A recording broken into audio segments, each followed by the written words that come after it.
Hello mga lods, good afternoon. Ayun, so ngayon ay January 10 dito sa Calgary.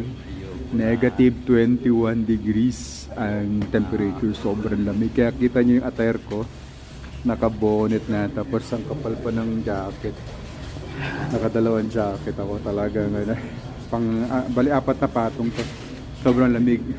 At ito naman ang aking kaibigan na si Cyril, ang baby face ng Canada.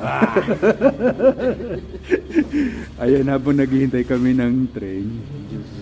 Oh, grabe dito. Pakita ko sa inyo yung paligid. Sobrang snow. Ayan. Nandito kami sa loob sa may glass. Ayun, may parating na rin na train sa wakas. Ayan na. Nilalamig na rin. Oh, ayan, may parating na train na. So, pasakay na kami. Thanks, God.